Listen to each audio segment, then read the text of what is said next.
Matahari belum lagi tinggi di Dusun Maurau, Desa Bulasat, Pagai Selatan, Kepulauan Mentawai. Namun suara mesin potong kayu sudah terdengar riuh. Ringgas terlihat sibuk mengerjakan pesanan perabotan seperti lemari dari rumah usaha miliknya, Sinula Perabot. Seiring semakin terkenalnya usaha perabotannya, pendapatan Ringgas pun meningkat. Bahkan dengan maraknya pembangunan hunian tetap di wilayah Pagai Selatan, pesanan pembuatan pintu dan kusen jendela mencapai 500 unit lebih. Kini ia bisa memperoleh 10 hingga 30 juta per bulan. Ia pun sudah bisa membuka lapangan kerja bagi 3 karyawannya. Mantan petani kopra ini sama sekali tidak menduga bencana tsunami yang menimpa desanya pada tahun 2010 lalu telah mengubah profesi dan kehidupannya. Kita buat satu lemari laku 2 juta lemari itu, disitulah saya mulai berusaha, Bu. Laku 2 juta lemari, saya beli kayu langsung, Bu. Itu modal saya, Bu.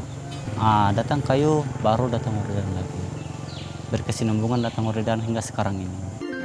Berbeda dengan Ringgas, Januar lebih memilih membuka bengkel motor. Meski baru menerima 3 hingga 4 pelanggan per minggu, ia yakin usahanya akan terus berkembang. Kondisi jalan yang ekstrim kerap membuat motor-motor yang menjadi transportasi utama membutuhkan perbaikan. Januar yang tinggal di Dusun Sabiret, Desa Malakopa, Pagai Selatan melihat peluang ini. Ia bahkan melebarkan usahanya dengan membeli mesin las.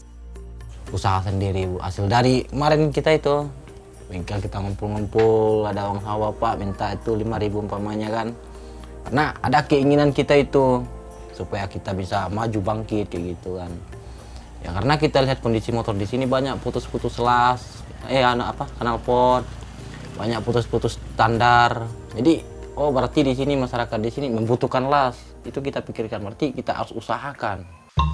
Sementara meski sama-sama bergulat di bidang perbengkelan motor, Firky lebih memilih untuk mengkhususkan dirinya pada perbaikan mesin. Ia pun memilih langsung mendatangi para pelanggannya. Kalau per bulan sih Mbak, agak susah dibilangin Mbak. Kalau hitung-hitung matinya Mbak 2 juta lah Mbak. 5 jutaan mungkin bisa Mbak, kalau lagi ramai itu. Untuk perbaikan satu mesin, Firky mematok harga kurang lebih 1,5 juta hingga 2 juta rupiah, tergantung tingkat kerumitannya. Namun, lamanya pemesanan suku cadang serta jauhnya jarak tempuh menuju tempat pelanggan, Firky baru bisa mengerjakan 1 hingga 2 mesin per minggunya. Lain lagi dengan Relawati, paling tidak seminggu sekali ia membuat keripik dan membungkusnya dalam plastik-plastik kecil dengan merek Simananam, yang berarti lezat dalam bahasa lokal Mentawai. Per kantongnya dijual dengan harga 7 hingga 8 ribu rupiah. Sekilas jumlahnya memang tak besar, namun sangat berharga untuk menambah penghasilan keluarga. Tak seperti warga Mentawai kebanyakan, Relawati tak lagi hanya bertani dan menjual hasilnya ke kota.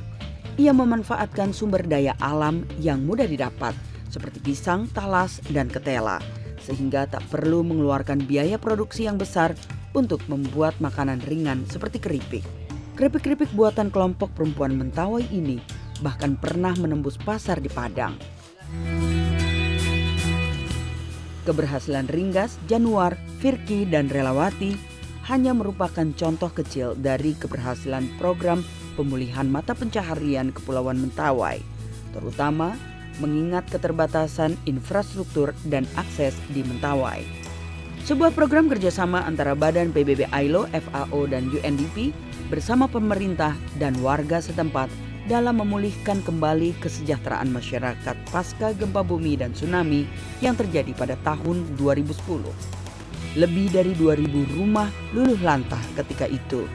Ladang, kebun, dan sektor pertanian hancur dan meninggalkan 1.936 penduduknya kehilangan mata pencaharian.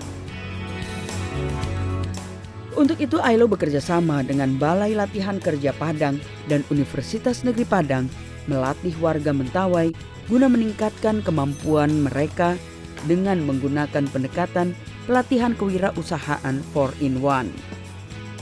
It means that first of all, we look at what are the needs for skills improvement. What skills need to be improved? 2, through design, adaptation, and implementation, to do the actual skills training where we help people to get better skills.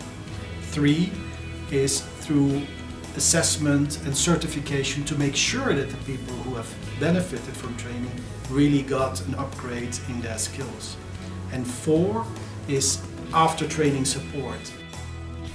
Melalui pendekatan pelatihan yang komprehensif ini, diharapkan para lulusan pelatihan tak hanya bisa mandiri dan berwirausaha, namun juga membuka lapangan kerja bagi warga lain. 3 sektor utama yang menjadi prioritas adalah perbengkelan sepeda motor, pembuatan perabotan, dan makanan ringan.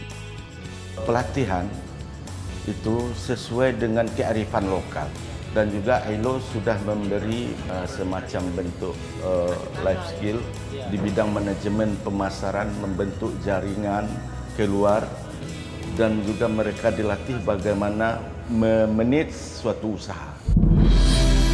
Selain itu, ILO juga mendukung para wirausahawan ini dengan modal awal dalam bentuk peralatan.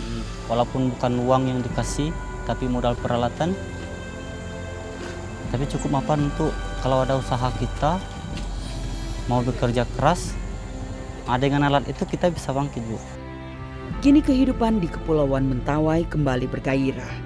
Masyarakat mulai membangun dan menetap di hunian tetap, serta merajut masa depannya.